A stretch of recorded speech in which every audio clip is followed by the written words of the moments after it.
Hi everyone, welcome back to my channel. If you're new here, I'm Courtney Ryan, and today I'm going to be going over how women test men and how to handle it. So I came across this TikTok video. I think someone tagged me in it maybe. I can't remember. I get tagged in too many at this point to keep track, but it's basically this girl saying how she tests men. And I thought that you would all enjoy dissecting it with me. Before I even get any farther into it, I'm just going to play the video so you guys all know what I'm talking about. Here are some tests that I play on men in order to see if they're going to be able to provide and protect me. Because if they're not, I don't fucking need them. And you shouldn't either. Thing first, him paying for the date. Let's just stop this conversation in the back and forth, 50-50, the bullshit. First date, he needs to be paying, 100%. And if he's not, then like, goodbye. Comes with an example. This weekend I went out to the bar in Miami and I ran into someone that I had been following on Instagram. So we hung out for most of the night, and then as we were leaving, we both had Ubers going separate. His Uber came first and he was like, oh no, I'll wait for you. Me, in my head, I'm like, oh no, like you don't have to wait for me, being kind, whatever. And this man gets into his Uber and takes off. It is 4 a.m. in Miami, Florida, where no good is to come. Everything is shut down and I'm standing by myself in the middle of the fucking street. Immediately no. Immediately no. If you don't care about my safety and making sure that I get into my Uber safely, you're done. You're done for. And then if you don't go ahead and double check I made it safely, bye. This man failed my protection test, so he never heard from me again. Men, you need to be walking her to her car, to her Uber, to wherever to make sure she gets home safely.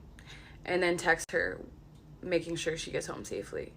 Like, this could actually save your ass. You realize you're the last person she's seen with if she goes missing. Another inviting test that I do is when we're out, if you have like a jacket on or like some kind of like over shirt, I will always, without a doubt, say that I'm cold. Because I want to see if you will give me the shirt off your back. And if you don't, you're dead to me. And then if you do, I won't take it because hoes don't get cold. Okay, so now the first question is, do I agree with necessarily the way that she went about this? Absolutely not. I don't think being diabolical or testing people on such an intentional, like, crazy level is necessarily the way to go about things, because you will just naturally find these things out about people as you get to know them, right? You don't have to do all of these crazy tests like on purpose, right? Especially when you aren't being genuine about it. I think then that says something about you when you're the one that's doing that to someone else. So I just want to get that out of the way. However, I do think she had some little hidden gems in here that we can kind of dissect a little bit and dig into a little bit deeper. So the first test she had was the provide test, which is, she said, paying for the date 100%. And while I have made videos on this in the past, and I do think that paying for the first date makes you come across as a gentleman, it's chivalrous. You know, if you're a guy who wants to attract a traditional feminine woman, then this is the best route to go for you. If you don't care about that, then you do whatever you want, pay 50-50. Should the girl be going into the date with entitled princess behavior, expecting you to pay for her? No, not necessarily. I think that the other person, if you're paying for them, should be gracious for the fact that you're paying. They should say thank you, and they should not just go in expecting it or feeling entitled to it.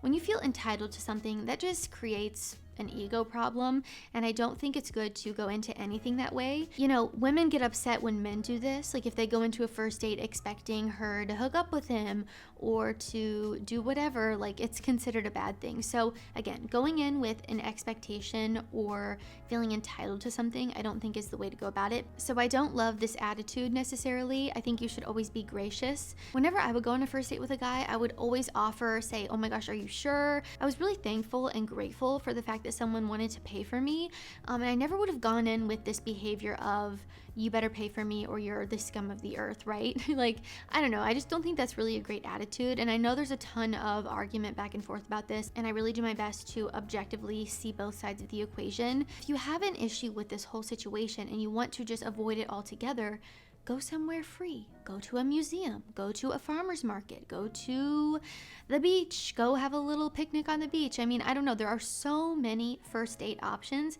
You don't have to go out to a really nice restaurant for the first date and spend a ton of money on her.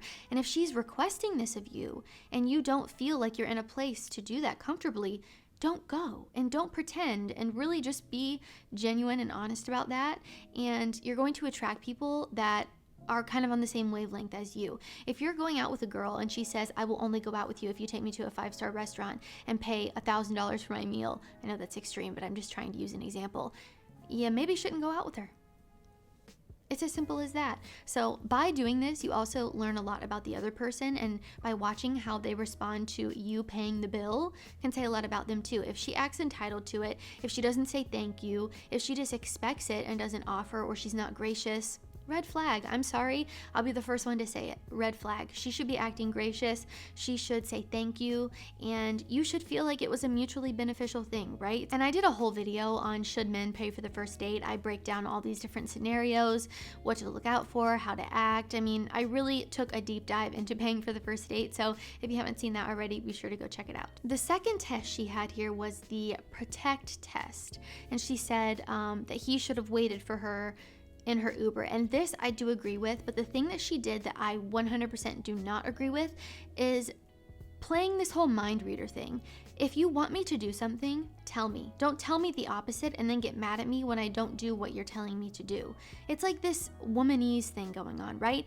I have definitely been guilty of this in the past, and I try to really be cautious of this going forward, because I know how annoying it is when someone tells you, oh no, it's fine, don't worry about it, when they actually do care and want you to do a certain thing but act like they don't. That is so frustrating and so annoying, and you shouldn't have to test someone in that way. Just be honest and upfront about it and be able to communicate like a mature adult. I think it's so childish to say something when you mean another. So I really do agree with this. I think a guy should make sure that you get home safe. You know, if he's dropping you off at your house, make sure you see her walk in the door before you drive away, because what if someone was waiting for her to get home and runs around the side of the house and kidnaps her and you drove away already so you missed it? You know, like, you never know. And making sure she got home safe is a really nice gesture. But instead of her saying, no, it's fine, go ahead and leave, she should have just said, thank you so much for waiting with me, I really appreciate it. And say what you want, right? Nobody's a mind reader. And then the next one was the provide test, which was giving her her coat. Should you say you're cold if you're not, just to see how a guy's gonna react and respond? Maybe not. If you're actually cold and you say that and he doesn't offer a jacket, I'd be like, okay, don't love that. But when you say you're cold on purpose and then he offers you the coat and you still turn it down, it's like, what's the point?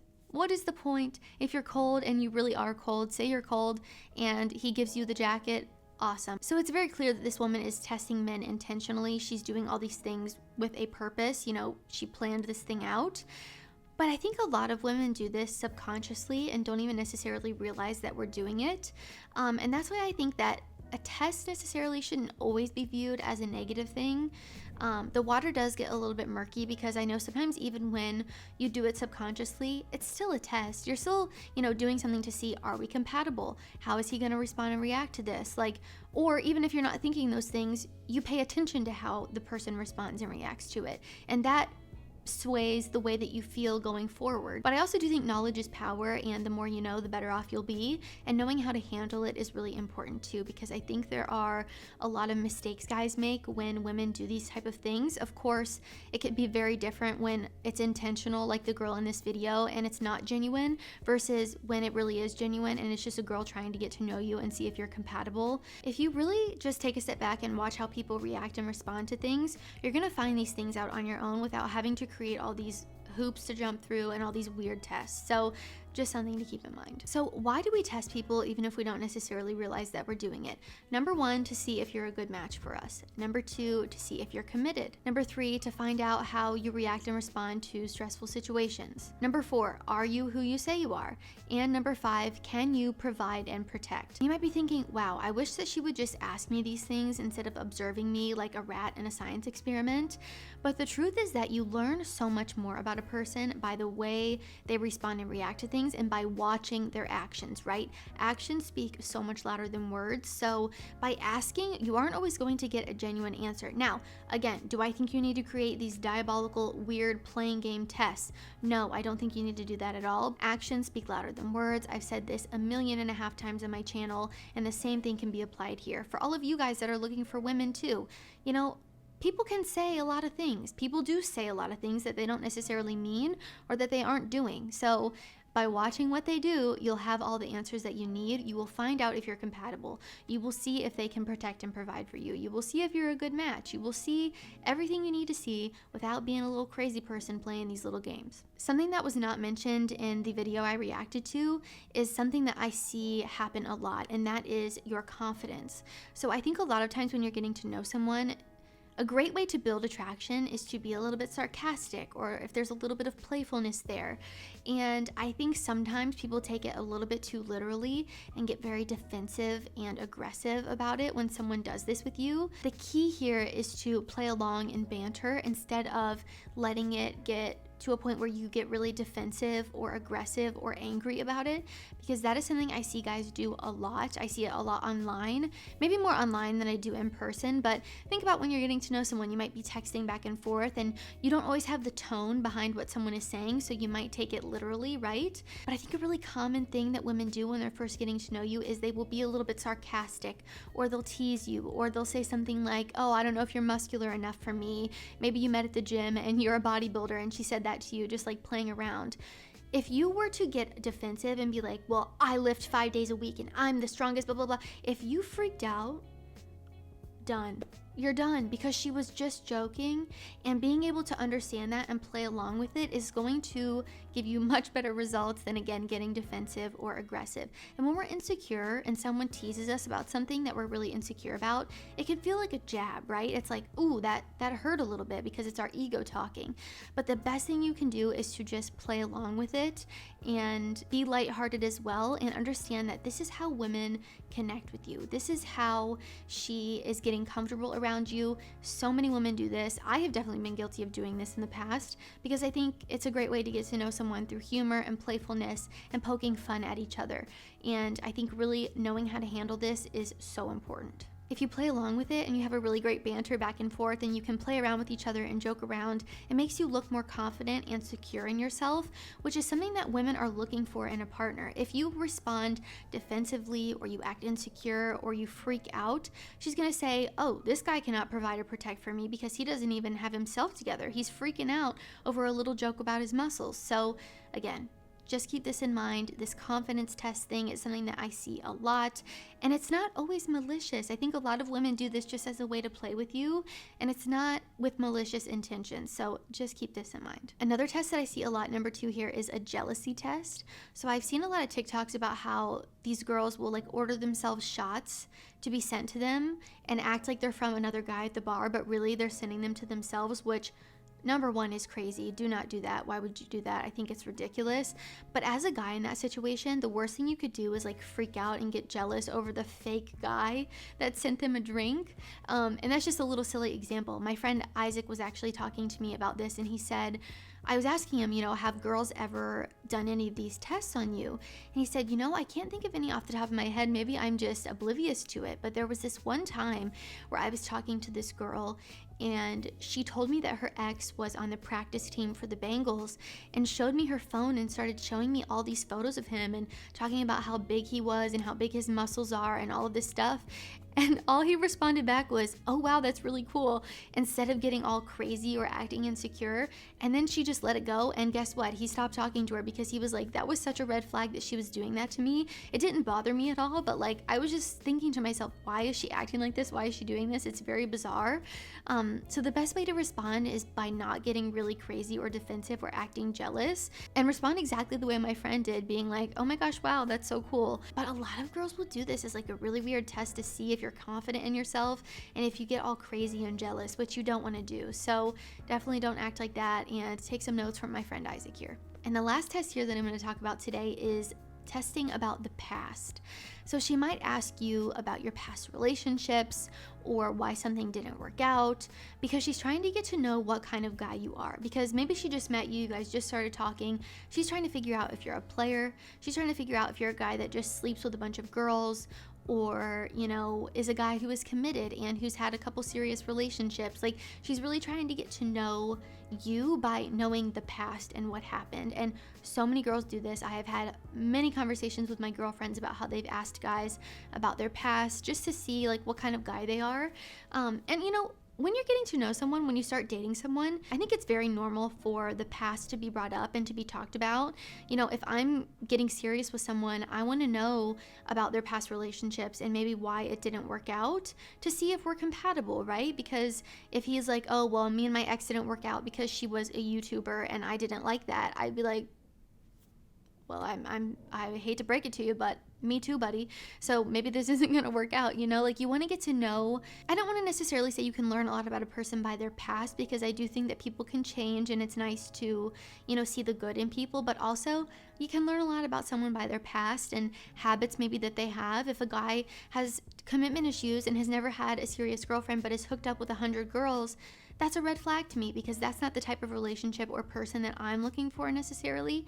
And so by learning these things about the past, you can actually, you know, be able to gauge whether or not you're compatible right now. So I know a lot of you will probably have mixed feelings about this one, because sometimes people think the past should stay in the past and it doesn't affect the future, but sometimes it does. And past behavior does sometimes influence future behavior because of habits and the way that our brains work. And just a little bonus tip here that goes along with this whole past thing.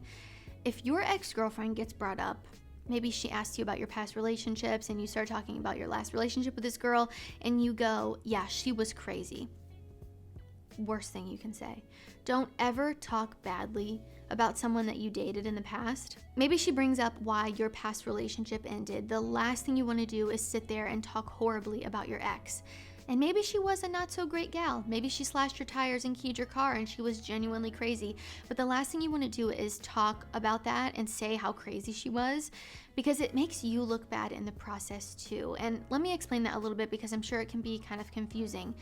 Number one, it makes you look like you still have hard feelings there, and maybe you're not completely over it. In that case, she might be a little bit worried that, oh, am I just a rebound? Is he not over his ex? Like, he keeps going on and on about her. Like, does he still like her? Is he still into her? And number two, it makes you wonder, well, why was she crazy? She very well might be, again, like I said, a not so great gal. She might be crazy. But it makes her think, did you do something to make her act that way? So by talking really bad about someone or calling them crazy or whatever the heck it is, you're kind of signaling that you have some animosity towards them still, and you might not be over them, which obviously is not a good thing for the person that you're talking to now. So you don't necessarily have to say anything good about your ex, or even, you know, position her in like a shining light type of way, but just keep it respectful and amicable. I think that's the best way to handle things, is by, you know, keeping it just kind of simple. Oh, it just didn't work out. You know, we are very different. It just didn't work out. You don't even have to really elaborate or go into detail. So basically, the moral of the story here for everything we covered today is really pay attention to the way that you respond and react to things. It says a lot about you, and remember that actions speak so much louder than words, and really understanding this when you're meeting new people, interacting with people, is incredibly important. And the more confident you are in yourself and your life, the less you will be fazed by all of this stupid testing stuff.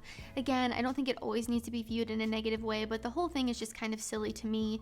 As a woman, I can say that I've definitely done things on this list without even realizing that I was doing it, to see if I'm compatible with someone, to see if I like the way that someone responds and reacts to things. So even if it's not intentional, it can still be something that we do just kind of naturally to get to know someone and to see if you would be a good match with someone. So again, you shouldn't even care about that if you're confident in yourself and secure in who you are.